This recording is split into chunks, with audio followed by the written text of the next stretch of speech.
आका ने उन्हें करीब किया, कहा क्या बात है? कहा हुजूर बुखार है, आशोबे चश्म है। मेरे नबी ने अपना लुआब निकाला, मौला अली की आंख में लगाया। मौला अली फरमाते हैं उसी वक्त दर्द जाता रहा और फिर अल्लाह ने वो रोशनी दी कि दूसरी आंख से ज्यादा ये आंख रोशन हो गई। अल्लाह के नबी की दुआ थी। आका ने झंडा दिया और झंडा देने के बाद खैबर की तरफ बढ़े। आप जानते हैं जब खैबर की तरफ मौला अली करमल्लाहु वजहुल करीम बढ़ने लगे तो एक बड़ा अजीब वाकया पेश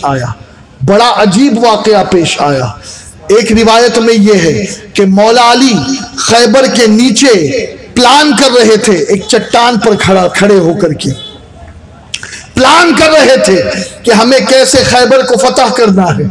और दूसरा वाकया यह है कि उस वक्त लोगों को प्यास लगी तो मौला अली करमल्लाहु वजहुल करीम ने कहा कि पानी लाया जाए।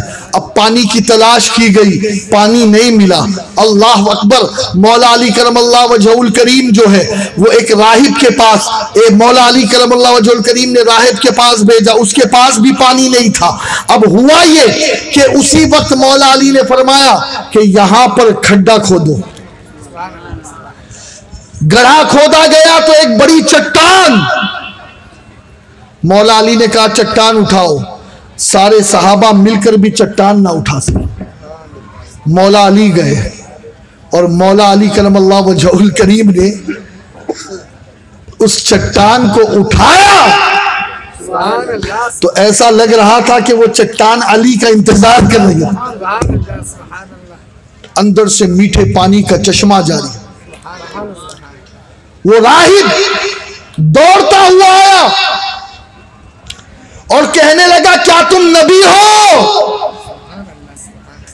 मौला अली ने कहा नहीं, मैं नबी नहीं हूं। तो फिर तुम नबी के भाई होगे। क्या? इसलिए कि पिछली किताबों में लिखा है कि इस चट्टान का पता उसी को पता है और इस चट्टान को वही हटा पाएगा जो नबी है या नबी का भाई है। मुझे कलमा पढ़ाओ और मुसलमान बनाओ। नारे तकबीर, नारे रिसालत, नारे रिसालत। और एक रिवायत के मुताबिक ऊपर से वो पादरी मौला अली के चेहरे को देख रहा था। अब जब मौला अली के चेहरे पर नजर पड़ी उसने कहा ये कौन है जो चट्टान पर खड़े होकर के गुफ्तगू कर रहा है? कहा क्या ये नबी का? नबी नहीं है, ये नबी के चचाजाद है, इनका नाम अली है। अल्लाह अकबर। फरमाया अली नाम है? कहा हाँ। कहा अब इस किले को छोड़ दो, अब मुआसरे से बाहर आ जाओ, सरेंडर हो जाओ। इसलिए कि मैंने पुरानी किताब में यह पढ़ा था कि इस किले का फातेह या तो नबी होगा या नबी का भाई अली होगा। अल्लाह अकबर कबीरा। ये शान है मौला अली की, ये मकाम है मौला अली का। और फिर मौला अली ने जिस दरवाजे को अपने बाएं हाथ से उठा करके ढाल के तौर पर इस्तेमाल किया था, 600 टन का वो दरवाजा था जिसे 40 लोग या 8 लोग मिलकर भी हिला ना सके। मौला अली के बाएं हाथ से, बल्कि हाथ से हटाया नहीं था, अली ने उसे ढाल बना करके लड़ाई की थी। मेरे प्यारे आका अलैहिस्सलातु तस्लीम के प्यारे दीवान मौला अली करमल्लाहु वजहुल करीम मकाम सहबा पर हुजूर गोद में सर रखकर सो रहे हैं। बस अपनी बात को मैं खत्म करने लगा हूं।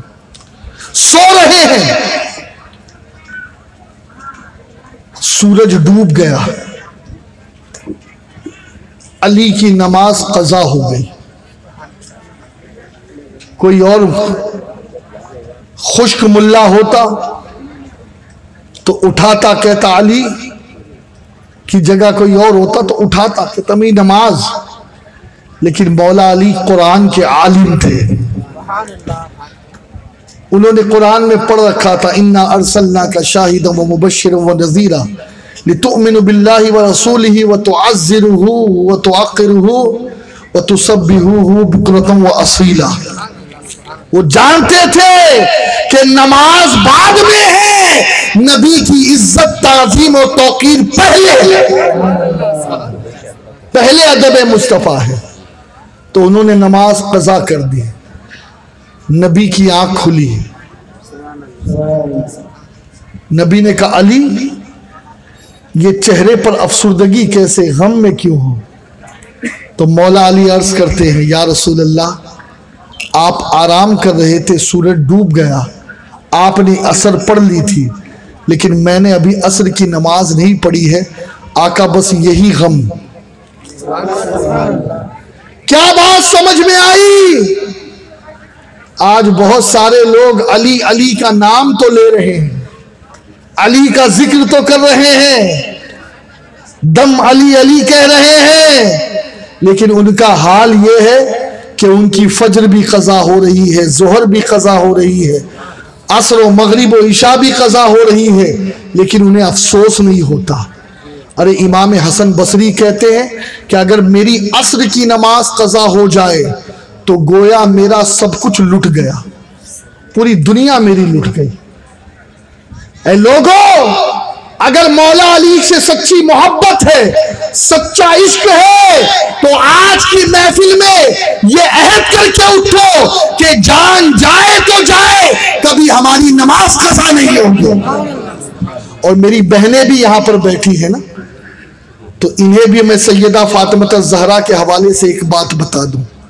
ऐ मेरी बहनों, याद रखो वही औरत कामयाब है कि जिसने अपना उसवा सैयदा फातिमा ज़हरा सलामुल्लाह अलैहा को बनाया,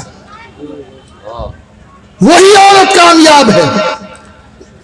मौला अली में और सैयदा फातिमा में बड़ी मोहब्बत थी, बड़ी मोहब्बत थी। और कैसी मोहब्बत, अल्लाह अकबर, कि मौला अली को सैयदा बगैर चैन नहीं और सैयदा को मौला अली बगैर चैन नहीं। एक मर्तबा सैयदा फातिमा ज़हरा रदी अल्लाह तबारक व तआला अन्हा को बुखार चढ़ गया, रात भर बुखार रहा, मौला अली भी सो ना पाए। दोस्तों, यहां पर आपसे कहूंगा, आप बीमार होते हो तो बीवी पूरी पूरी रात जाग करके पट्टियां बदलती है, आपकी तबीयत पूछती है, आपका ख्याल रखती है। लेकिन कुछ ऐसे भी नावाकिफ किस्म के लोग हैं कि बीवी अगर बीमार हो जाए ना तो उन्हें फिक्र नहीं है, खूब खर्राटे लेकर के सोते हैं, बेफिक्र होकर नहीं। याद रखो, जैसे बीवी तुम्हारे लिए मोहब्बत रखती है, तुम्हारा भी फर्ज है कि तुम भी अपनी बीवियों से ऐसी ही मोहब्बत करो। मौला अली सोए नहीं, रात का काफी हिस्सा गुजर गया, आखिरी हिस्सा था। खुदा की कुदरत, रात के दोनों जगे हुए थे, मौला अली को भी आंख लग गई, सैयदा फातिमा ज़हरा को भी आंख लग गई। थोड़ी देर बाद मौला अली की आंख खुली तो मौला अली क्या देखते हैं कि उनसे पहले फातिमा उठी हुई है और वुजू कर रही है। ठंडी का मौसम, जाड़े का मौसम, ठंडा ठंडा पानी, सैयदा फातिमा ज़हरा वुजू कर रही है। मौला अली उठे, जल्दी से मौला अली ने भी वुजू किया, नमाज अदा की। नमाज अदा करने के बाद मौला अली करमल्लाहु वजहुल करीम ने सैयदा से कहा, जरा गौर से सुनना मेरी बहनों, मौला अली ने करमल्लाहु वजहुल करीम ने सैयदा से कहा, फातिमा तुम्हें रात में बुखार थी, तुम ठंडा पानी इस्तेमाल कर रही हो वुजू में, तुम तयम्मुम का सहारा ले लेती। कहीं ऐसा ना हो कि इस ठंडे पानी से वुजू करने की वजह से तुम्हारी बीमारी बढ़ ना जाए, इस बीमारी की वजह से तुम हलाक ना हो जाओ। अब सुनो, सैयदा का जवाब सुनो। सैयदा कहती है, मेरे शौहरे नामदार, अगर मैं वुजू कर रही हूं ठंडे पानी से ठंडी में, यकीनन मुझे बुखार है,